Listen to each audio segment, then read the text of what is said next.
everyone, my name is Abby Savvy, and this is my YouTube channel. I'm not really sure what I'm gonna keep doing with this channel, but I am a religious and gender studies major. I'm an undergraduate, so take everything I say with a grain of salt, but I love talking about the things that interest me, and I love also wearing a funny, silly outfit. And if you guys are interested in me just yapping and wearing a fun outfit, then yeah, today I want to talk about fan fiction, Margery Kempe, Christian Bronies, if you will. So yeah, a bunch of really cool stuff.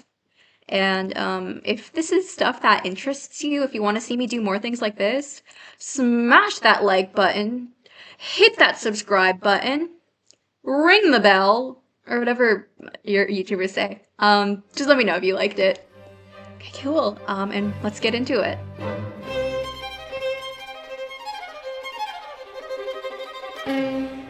Disclaimer.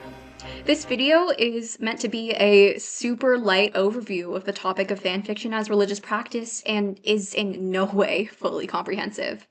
I'm going to leave a bibliography in the description if anyone wants to delve deeper into any of the topics I mentioned today, and if you want to learn more about these topics, have me talk more about these topics, let me know.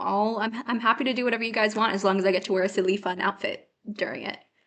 Okay, yeah. Also, I'm gonna emphasize this a lot. Christians, please listen here before you leave a hate comment. Fanfiction, since it contains the word fiction, has a negative connotation when paired with the concept of religion. I want to emphasize that I'm not saying any religion is true or not true, and this video isn't intended to be critical of the Christian tradition. I'm only going off of the understanding that we have in religious studies that the Bible is a series of many books and many texts that were compiled by many, many different human hands, whether or not they had any divine influence. I want to emphasize again that I am not saying the Bible isn't real or is real. I am a scholar of medieval and Renaissance Christianity as one of my special interests, and that means I have the utmost respect for people of the Christian faith, of people of all faiths in general. But I just want to emphasize that I'm not here to make fun of Christians. I'm not here to make fun of the Bible. I'm gonna keep saying the word fan fiction. The fiction part of the word is irrelevant here, and that's just not the point of this video.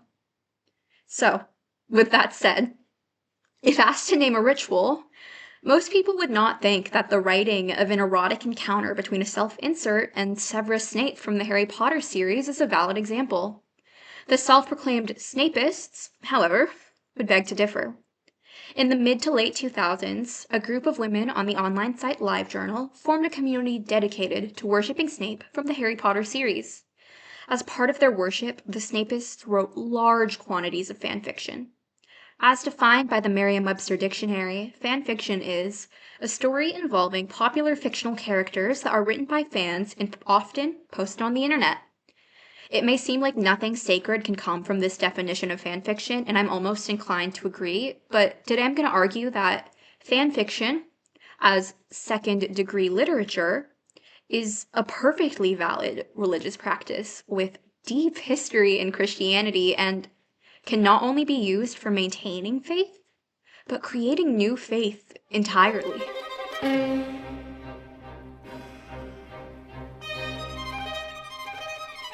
It is commonly assumed that there is no genuine place in which fandom and religion can interact, with a lot of people going as far as to claim that fandom can serve as a replacement for religion entirely. There are tons of fandom examples that could support this claim, and we'll look at the formation of fiction-based religions later in this video. However, there are also tons of examples of fandom being used as a tool for the expression of faith. The particular example I'm going to show you guys is to do with Christian fans of My Little Pony Friendship is Magic, or Christian Bronies, if you will. Let's start with the basics. As the fourth generation of media in Hasbro's My Little Pony franchise, Friendship is Magic is by far the most popular iteration to this day. The show was first released in 2010 and ran until 2019, drawing a huge audience. Although Friendship is Magic is certainly popular with its target audience of little girls, it also attracted an adult fan base with a surprising amount of passion. These adult fans, mostly male, have been commonly dubbed Bronies. There have been a ton of controversies regarding the Bronies, and they've developed a degree of infamy throughout online fandom culture. For the purposes of this video, I won't be getting into a whole lot of Brony controversy, but just know that there are a ton of incredible rabbit holes to fall down in regard to Bronies, and if you're interested, I'm happy to take a look at them. There are a wide array of examples of how Christian Bronies express their combined faith and fandom. A simple search on Google Images for Christian My Little Pony will show you a ton of fan art. From wholesome images of the main six with Bible quotes, Jesus comforting the ponies through their troubles, Jesus drawn as a pony himself, and even a drawing which features Fluttershy witnessing the crucifixion. Of course, it can be hard to tell whether or not this content is made in good faith, but the internet has taught me that any ironic piece of fan work undoubtedly has a genuine counterpart. By far the most common intersection of Christianity and My Little Pony fandom is through fanfiction. There are a ton of Christian My Little Pony fanfictions available on the internet. In Reconsidering Religion and Fandom, Christian Fanworks in the My Little Pony fandom, author Andrew Crome elaborates on the different types of Christian My Little Pony fanfiction. The first type of fanfiction is works that use pre-existing moments in the My Little Pony canon to teach lessons in biblical values. One example of this is a fanfiction called A Rainbow's Prayer, which takes place during the plot of Season 2, Episode 7 of My Little Pony Friendship is Magic. May the best pet twin. It infuses biblical lessons about pride into Rainbow Dash's character arc, and even features her very own come to Christ. Okay, and then the much more common type of fan work is the types that modify the canon rather than stay strictly between the boundaries of what happens in the TV show. This type of fanfiction uses the characters of My Little Pony and places them in new situations, from stories that could potentially be canon compliant to those that take place in a completely different alternate universe. Crome offers a ton of examples of the different fanfictions described in the article, which I highly recommend reading. The article, the fanfictions, whatever you want. But the main theme of this type of work remains similar to those that remain with the canon. To promote religious literacy, explore theological issues, and engage in evangelism and exegesis. Essentially, these works are meant to explore and teach what exactly it means to be a Christian through the familiar lens of My Little Pony. While there are definitely people out there who find it blasphemous to infuse the Bible and Christ himself at times with the elements of My Little Pony, Crome argues that these Christian fan works are actually representative of how religion intersects with identity. For some Christian fans, fandom is neither a mundane part of their lives nor a potential replacement of their faith. Instead, fandom represents a conduit for the divine to intensify that faith and communicate it to others. Their fandom is a part of their wider religious identity, with their roles as fans and participants in particular religions often overlapping rather than contradicting. Basically, if you're a diehard brony and many of your life activities revolve around being a brony, is it not an act of love to insert your deeply held faith into something that is so important to you? If you see yourself reflected in your pony-sona, wouldn't you best feel represented by a version of Jesus who takes the form of a My Little Pony? There are tons of ways in which Jesus is depicted in a way that probably isn't what the actual Jesus looked like. So, is there truly a fundamental difference between depicting Jesus as a white man and depicting him as something like a sentient alicorn from the land of Equestria? I'm not sure.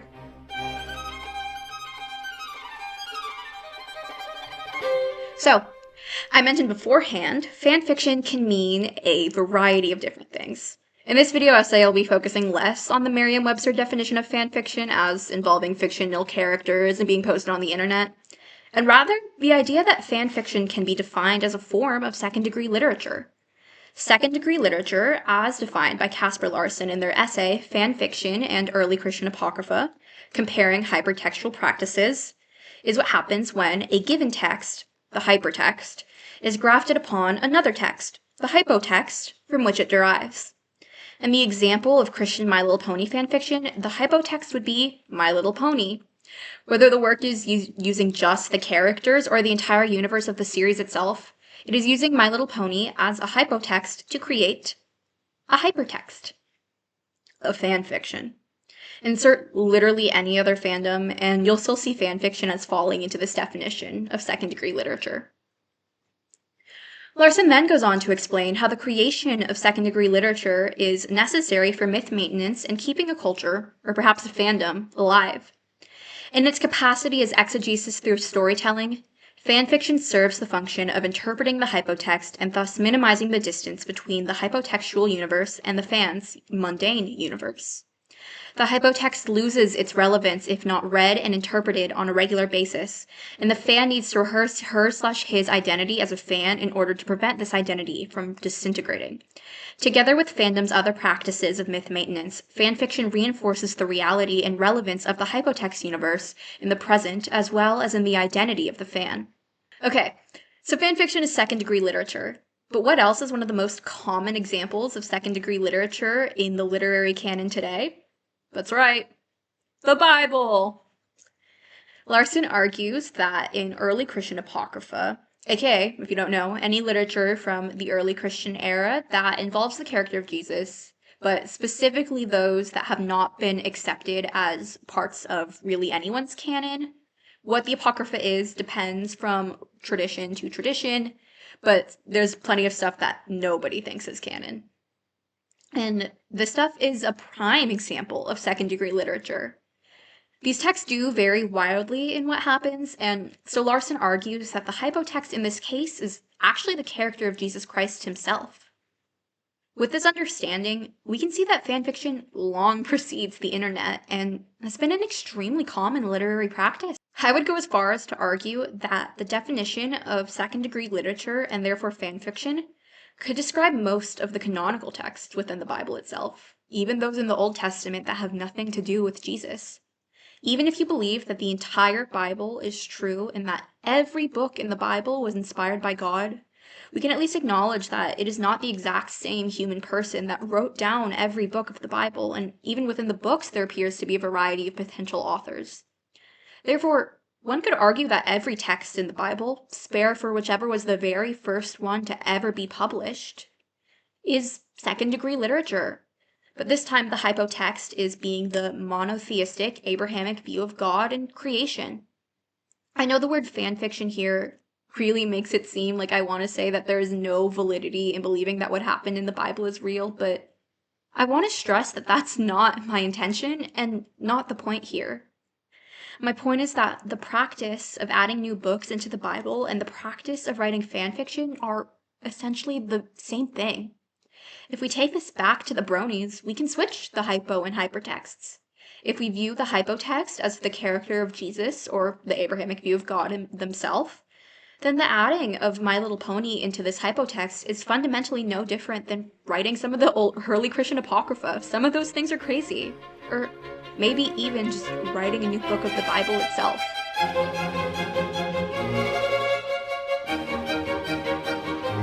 Okay, so we've covered examples of fandom and faith having genuine interaction, and we've covered how writing Christian fanfiction of fandoms is a practice as old as Christianity itself.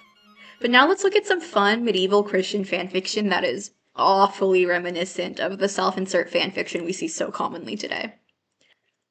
Born in 1373 in Bishop's Lynn, England, Margery Burnham began life as a secular woman, unlike a lot of other medieval mystics. At around the age of 20, Margery was married to John Kempe, a town official. Margery and John would have at least 14 children in their marriage, and after the traumatic birth of her first child, Margery began to practice her faith more vividly. Little else is known about her life up until the age of 40, when Margery began to experience visions. Although she couldn't read or write, Margery was able to dictate her visions to a scribe and publish them in the Book of Margery Kempe, which chronicles both the details of her visions and her life around said visions. In these visions, Kempe is visited by a variety of characters from the Catholic Christian canon. The most notable of these visions involves the Holy Union between Margery and Jesus Christ himself. Their union is blessed by God, and Margery vows to remain celibate for her new husband.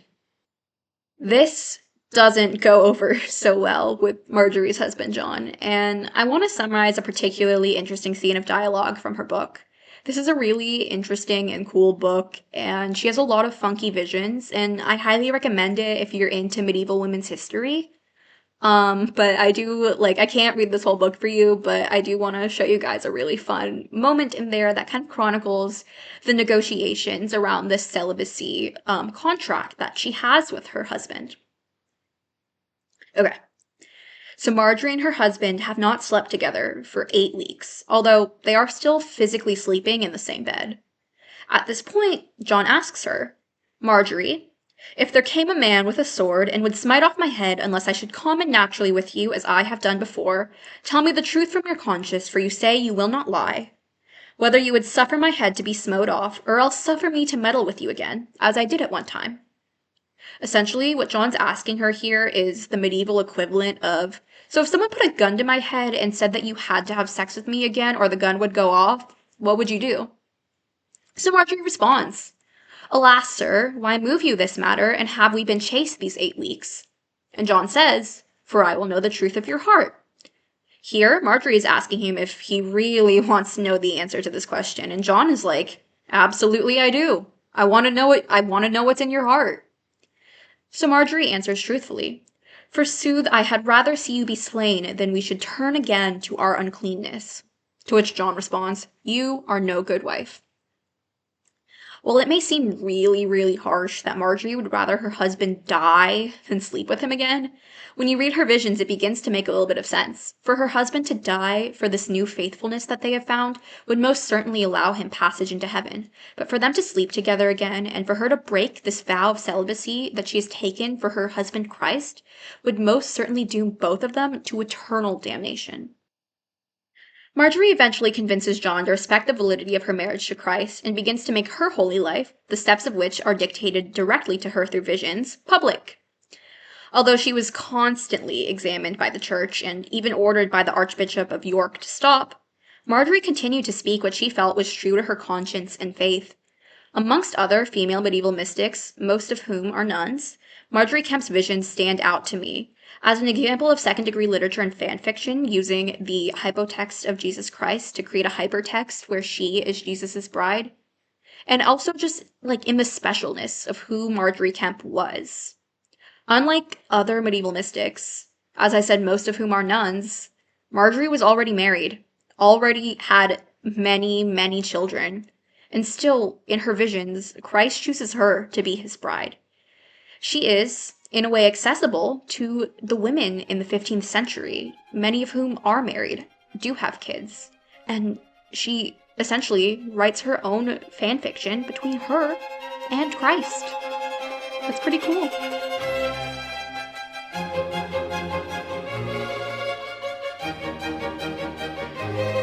Okay, so we've covered some examples of fanfiction being used as religious ritual, specifically in the Christian faith, but you may be asking me, how does this have anything to do with Snapewives? Do Snapewives even count as a religious group? Short answer, yes, they absolutely do, but let's look further into that. First off, let's talk about how it's possible for a religion to be based off of pop culture, and specifically when such pop culture is widely regarded as fictional, with a traceable source of authorship.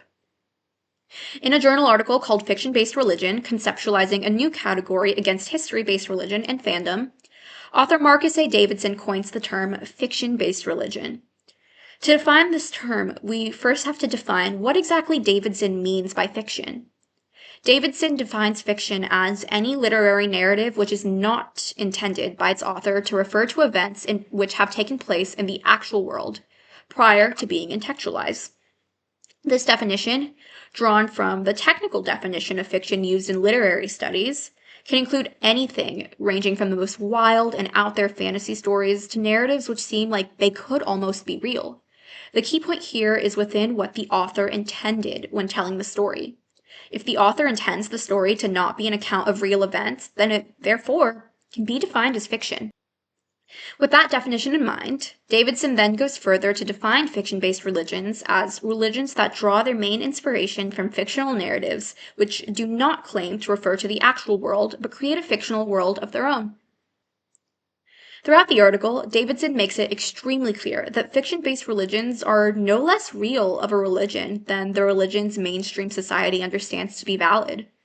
There are no definitions of religion that mandate that a belief must be either proven to be real, nor do any mandate that a religious text must be old in order to count. We just tend to give creed to things that are older because we don't understand where they came from.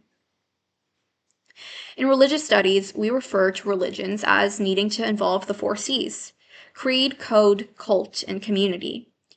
The majority of fiction-based religions have all 4 and therefore satisfy most definition of what makes a religion, despite the fictional narratives that make up their core religious texts. In the case of Snapewives, I will go over each of the 4 C's and explain what about the Snapeist faith involves each of these categories.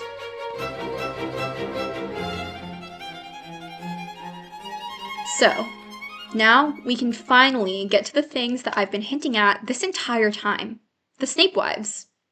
For a more in-depth look at the Snapewives' role, especially the part they played in fandom history, I highly recommend watching a video by Strange Aeons, whose videos have hugely inspired me both in wanting to make this very video and also just a ton of my academic papers as a whole.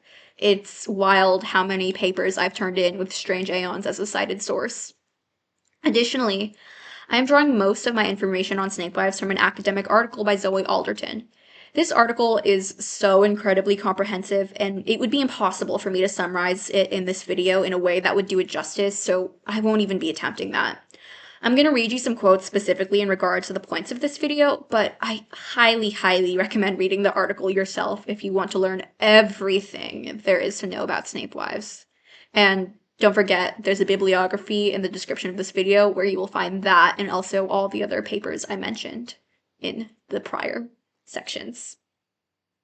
Okay, with that out of the way, let's get into the 4 C's. The first of which is creed. Creed is essentially just the mission statement for a faith system. For the Snapewives, we can find their creed in the post made by one particular Snapewife, who many regarded as a sort of leader amongst the community, Tanya. In one LiveJournal post, Tanya states, "I believe that Severus Snape exists independently of J.K. Rowling. He is a living, feeling spirit. I believe anything is possible, and that Severus does visit those he chooses to."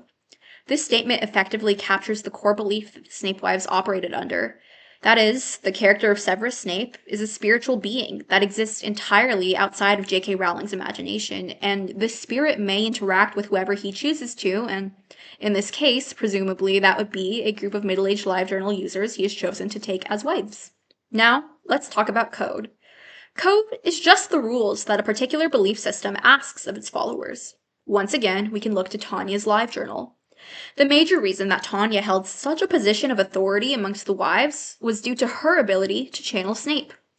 Through Tanya's channeling, Snape posted frequently on her LiveJournal, and through this he was able to speak directly to his wives, and he would use this as a means to introduce codes of conduct into the community. Snape is extremely picky about the rules one must follow to become one of his wives. One example of these standards, as communicated through Tanya's channeling, is that Snape only gives audience to those women that are strong and able to withstand my fierce temper and do as I say. I coldly ignore those vain, simpering females that hold a thought like a leaky sieve. Essentially, Snape wants wives who are simultaneously obedient to his orders while also being strong enough to handle all that is him. Another example of the code in which Snapewives must follow is shown through the vows Rose, the most prolific of the Snapewives in regards to fanfiction, and also the real-life best friend of Tanya, takes in order to sanctify her marriage to Snape. Beloved Severus, finally we stand here with you, side by side, ready to seal our sacred commitment. As a token of our love and the proof of our eternal fidelity to you, here are our vows to you. Only love, strong and cherished, our beloved Severus. We, Lily Evans and Rose, pledge these vows. We'll always love you in good and bad times, in sickness and in health, no matter what will come on our path. We'll always stand loyal beside you, proud to wear your name and to defend your honor. We'll always give you the best of us and hide nothing. We'll always provide you with anything you need and look after you in the best way we can. We will always be faithful to you and only you in body, mind, and soul. We will always obey you and heed all of your words, trying to fulfill any wish or need you might have. We will always be proud to be your loving wife, Severus Prince, from here into eternity. Always. May these vows be closed in our hearts and seal our bond forever, never to be broken by anything in this world or another. We are now joined in sacred marriage. So I really hope I did not just pledge myself to Severus Snape in marriage by reading that out loud, but it's okay. The last example I want to bring up in regards to code is the rules on whether or not the Snapewives are allowed to have a romantic or sexual relationship with any other men. This code caused some tension within the community.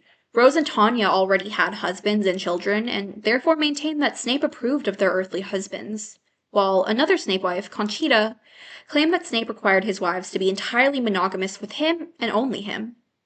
To account for Rose and Tanya's husbands, Snape decreed that his wives may have only one earthly husband, but, more interestingly, could not have crushes on any other fictional characters. Additionally, Rose claimed that Snape was even able to possess her husband in order to engage in intimacy with her. Although this seems to be much more like using the husband's body as a tool rather than the communicative channeling that Tanya is blessed with. In a surprising similarity to one Margery Kempe, Tanya also has difficulties with getting her husband to accept her new spiritual marriage. Although Tanya is still permitted to engage in sexual activity with her husband, unlike in the case of Margery and John Kempe, there are still intimate activities between Tanya and Snape in which Tanya's husband George is not permitted to take part in. As Alderton expertly describes, George is not invited to be part of her sexual adventures with Snape. In one channeling session, she pauses her activities when he wakes up from his nap and does not resume her erotic dancing for Snape until he leaves for a walk. According to a comment left by Tanya on Rose's journal, George is awaiting the moment when Severus is gone from my life forever. The next category is community, and this one is pretty self-explanatory in regards to the Snapewives. The Snapewives had a bustling community on LiveJournal, where they were able to discuss their faith with each other. And as I mentioned earlier, Rose and Tanya knew each other in real life, which could only have furthered both of their individual commitments to the belief and allowed them to develop community further through their physical proximity. Okay, so lastly, let's talk about cult. Cult is essentially the ritualistic aspect of faith. Some examples of cult in mainstream religions could be the praying of the rosary in the Catholic faith or having a B'nai Mitzvah in the Jewish faith. Cult spans everything from day-to-day rituals to massive celebrations. For the Snapewives, they have quite a few different types of ritual. Some of the wives had physical spaces of devotion, such as a poster room, but Snapeist rituals were not limited to such spaces. Although the wives do have devotional spaces for Snape, such as the poster room, this is no discrete zone into which he is limited. Rather, his spirit can infuse all aspects of everyday experience, even those that would otherwise be dubbed as exceedingly mundane, such as work. For example, Rose often writes notes to Snape at work to thank him for their relationship. Rose has had vivid sexual experiences with Snape during work hours. She is able to receive details of his wants and desires, visualizing the both of them in coital ecstasy as she carries out her daily tasks. He was also able to help Tanya fold a blanket more productively at work by advising her to fold along the seams. Outside of these other rituals, one of the main rituals the Snapewives engaged in was the act of fanfiction. As we previously established, fanfiction has large precedence as religious ritual in the Christian faith, and the Snapewives, especially Rose in particular, produced massive amounts of fanfiction with the passion of someone completely engrossed in their faith. Alderton explains what purpose the ritual of writing serves for the wives. Writing about Snape is seen by the wives as a process in which one can literally channel him, or a vehicle by which spiritual realm sex can be recounted for delectation in the physical world. The Snapewives made it clear that their writing was purely based upon Snape's spirit and inspiration, and that without Snape's approval, they would not be able to write. Additionally, some examples of the fanfiction wouldn't actually fall into the category of fiction that we used earlier. If fiction depends on authorial intent, there are tons of Snapewife fanfictions that were intended by the author to be an account of encounters that really happened to them, albeit on the astral plane rather than the realm of Earth. What's another example of what could technically be called fanfiction that we discussed that isn't fictional, based entirely on authorial intent? Most of the Bible and the existing Apocrypha, we can presume, was written with the intention to chronicle genuine events that actually happened. Essentially, the Snapeist practice of self-insert fanfiction is a ritual meant to further the canon and holy texts of the Snapewife tradition. The Snapewives did not like J.K. Rowling, although not for the reasons we don't like her now. They really just didn't like her because of the way Snape was treated in the later Harry Potter books. Because of this, the Snapewives rejected the original Harry Potter books as the basis for their religious text, and viewed Rowling as someone who channeled Snape to write the books, but ultimately betrayed him and wrote lies. If the original book series can't fully be described as the holy text for the Snapewives due to their dislike for the canon, we can presume that the character of Snape alone, seen as an all-powerful spirit, is the hypotext for the resulting hypertexts, much like the character of Jesus, seen as the Messiah, is the hypotext that inspired not only the apocryphal works, but also the works of Margery Kempe, as she too wrote her book with the intention to chronicle her real visions. Why is it that Snapeist ritual seems so eerily similar to a lot of Christian practice? Alderton offers a potential reason for this. Many of the Snapewives had experiences with Christianity in their lives, most of which were negative. Because of this, Alderton argues that the Snapewives were petitioned to use Christianity as the ultimate example of how a religious system should be structured, and that Snapeism was created as a direct replacement for Christianity, rather than a completely unique religion of its own. Even though elements of Snapeism are overtly anti-Christian, they are nevertheless posited as alternatives or improvements rather than full reconceptualizations of faith structure. Much is borrowed from the idea of a reciprocal covenant between human and divinity, and the moral codes required are remarkably similar to those of Christianity. Snapeism prohibits homosexuality, limits polygamy, and configures the core divine figure as a jealous god who rewards servility and punishes disobedience. Sexual metaphors for divine unity with Snape are also likely to have come from Christian mystical traditions. The Christian mystical traditions that Alderton mentions here are likely practices that come from the works of medieval mystics, such as Margery Kempe.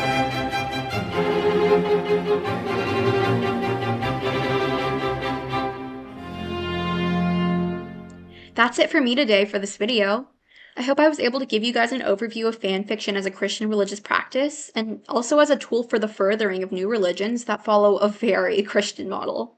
This was such a brief overview of all of these topics, so I highly recommend checking out the bibliography in the description if any of these topics interest you. Otherwise, I hope you guys enjoyed my very first video. Let me know if there's anything else about this topic you'd like me to talk about, if you guys would be interested in me talking more in depth about specific fanfictions. In the process of researching this video, I read a fanfiction where Jesus is visited by Fluttershy the night before he is to be crucified, and that was such a ride. If you want to hear me talk about that and other wacky Christian brony fics, let me know. I have some other ideas. I thought about maybe ranking the characters of Glee on how well I think I could argue for them as a Christ figure in an academic essay. That might be fun to do a tier list. I don't know. Could also not do Glee, could do My Little Pony, or really any piece of media ever. There's so many Christ figures in media, you guys wouldn't believe it. But yeah, let me know what you guys are interested in. If you liked this, if you want to see me talk about more cool things I'm interested in my fun, silly outfits. Do you guys like my background? I'm about to leave for school anyway, so the background's gonna get taken down, but hopefully I'll make a pretty new background in my dorm. If you liked this video, I'd be absolutely honored if you would like and subscribe and leave a comment. I've always wanted to try out video essays on YouTube, and I would love to know if there's demand for me to keep doing this. This is really fun, and I hope I get to keep doing this. Thank you so much for watching.